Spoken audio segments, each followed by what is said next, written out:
With Classic WoW releasing in about 3 months' time, I thought it would be a good idea to break down all of the races that are available in Classic and to break down all of their racial abilities so that you have an easier time picking and choosing what race you're gonna play. If you like my videos, make sure to subscribe to my channel and to hit that thumbs up button, since that way you're always gonna be informed when I release a new video. And with that out of the way, let's get into the video. Now let's start with the Alliance. The first race that we're gonna cover on the Alliance side is humans. They are considered to be one of the better options when it comes to Alliance because they have mace and sword specialization that increases their skills in both maces and swords by 5. And that's really going to be useful in both raids, dungeons, while leveling, you name it. And because of their increased skill, you're going to have a lot less glancing blows, a lot less misses.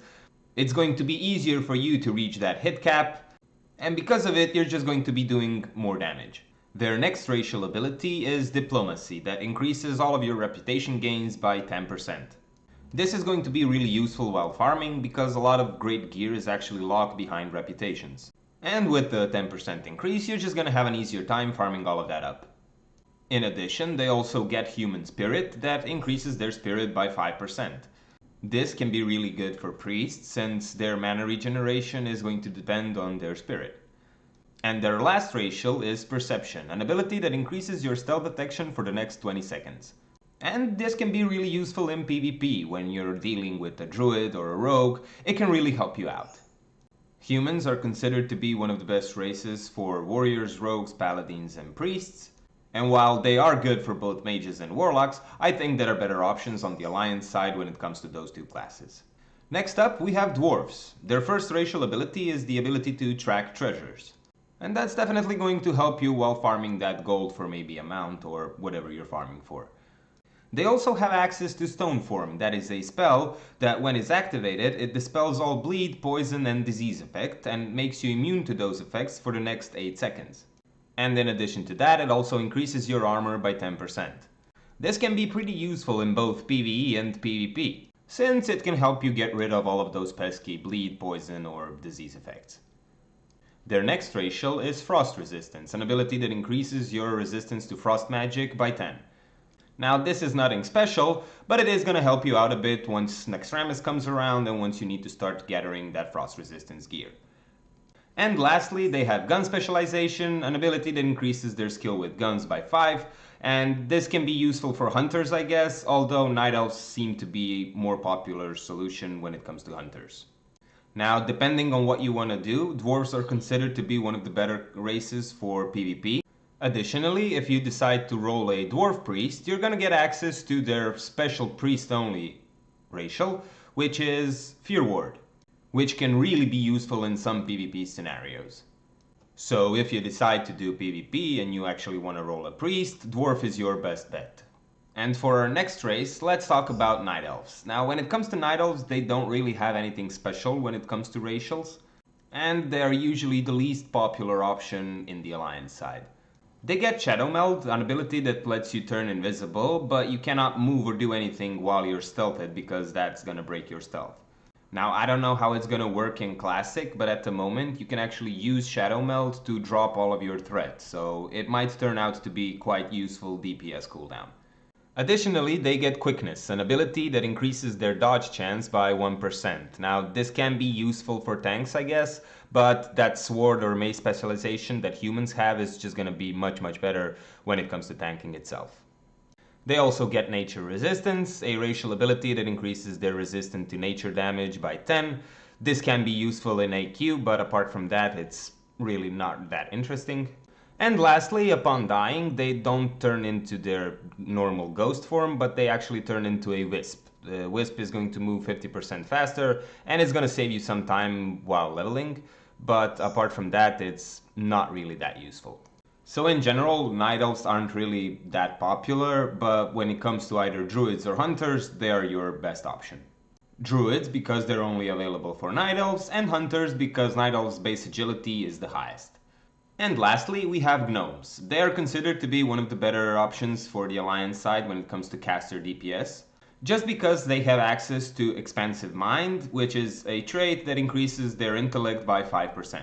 And that's really going to be useful if you're planning on playing either a mage or a warlock. In addition to that, they have Escape Artist, that is an ability on 1 minute cooldown that breaks any slows or roots effects. And that can be really useful in PvP when dealing with either druids, mages, or whatever. Their last two racials aren't as interesting. They get Arcane Resistance, that increases their resistance to arcane magic by 10, and they also have increased Engineering Skill, that increases their Engineering Skill by 15. So their last two racials aren't really that good, but for when you take into account that you get both Expansive Mind and the Escape Artist, it's really good. So just for a quick recap, if you plan on playing a human, the best classes for them are warriors, rogues, and paladins, and priests for PvE. If you plan on doing some PvP, dwarves are the way to go because of their stone skin armor. Night elves are great for druids and hunters, and gnomes are best for mages and warlocks. Now let's talk about the horde side, and the first race that we're going to cover are orcs. Orcs are considered to be one of the best race options when it comes to horde. Whether you want to do PvP, PvE, they're great in both regards. They get access to Blood Fury, an ability that increases your base attack power by 25% for 15 seconds and decreases all of the healing by 50% for the next 25 seconds. So you are going to have to be careful when using Blood Fury, but overall it's a great DPS cooldown. They also get axe specialization that increases their skill with axes by 5, which is really good for both warriors and shamans. In addition to that, they also get the ability Command that increases hunters and warlocks pet damage by 5%. And this one is pretty self-explanatory. I mean, more damage is always a good thing. And lastly, they get Readiness, an ability that increases their chance to resist stun effects by 25%, which is, in my opinion, just crazy. With stuns being one of the best CCs in the game, and you have a flat 25% chance to resist that stun, it's definitely gonna help you out in PvP.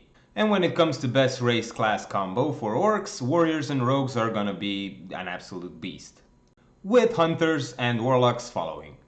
And next up we have the Undead. They are considered to be one of the more popular choices when it comes to PvP, since they have access to Will of the Forsaken, which is an ability that removes any fear, charm, or sleep effects and makes you immune to those effects for the next 5 seconds. And it has only a 2-minute cooldown. This can really get in handy when dealing with either priest or a warlock, since their CC relies on fears. Additionally, they get Cannibalize, an ability that lets you consume the corpse of a humanoid or an undead and it regens 35% of your max health over the next 10 seconds. Now that's definitely going to be useful while you're leveling, since you're going to be spending a lot of time drinking and eating. So it's definitely going to help you save some gold, and it's going to cut your downtime while drinking and eating by a lot.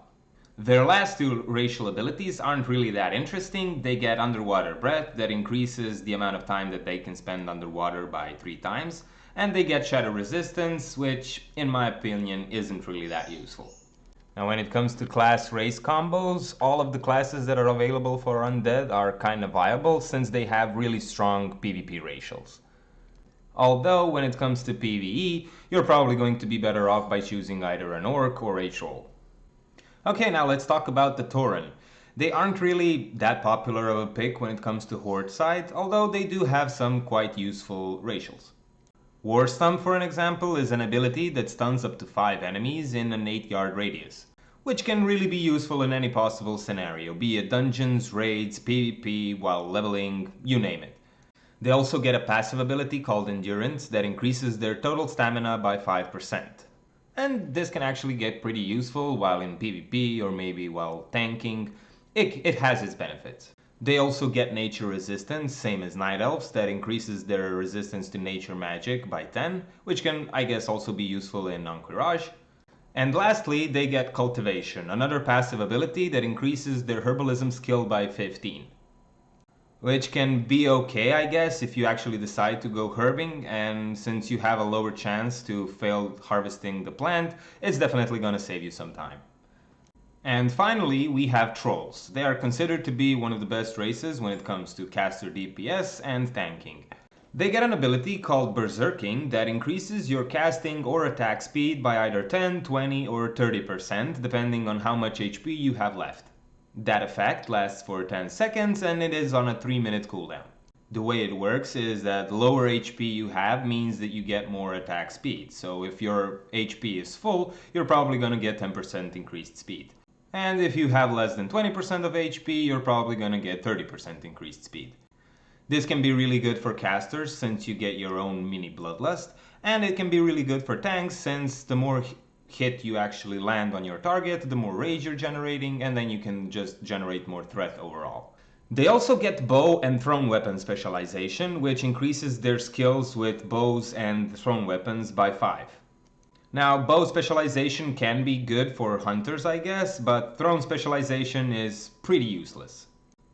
And speaking of useless, they also have regeneration, an ability that increases their health and mana regen by 10%. But this is considered to be one of the most useless racial abilities that there is out there, simply because you cannot regen mana or health while you're in combat. Well, I mean you actually can, but not as much as you can out of combat. And finally, they have Beast Slaying, an ability that increases all of the damage they do against beasts by 5%, which is okay in my opinion. While you're leveling, there's going to be a lot of beasts that you're going to have to kill, which is definitely going to increase your leveling speed by a bit. If you plan on playing a mage, a warlock, priest, or a hunter, trolls are going to be your best option on the horde side. So, just to recap, if you plan on playing an orc, warriors and rogues are your best classes. Undead, anything if you plan on PvPing, everything is literally good. Tauren if you plan on going druid, and troll if you're planning on playing either a warlock, mage, priest, shaman, or a hunter. But anyways, that's about it for this video, guys. Let me know what you think in the comment section down below, and like my videos and subscribe to my channel.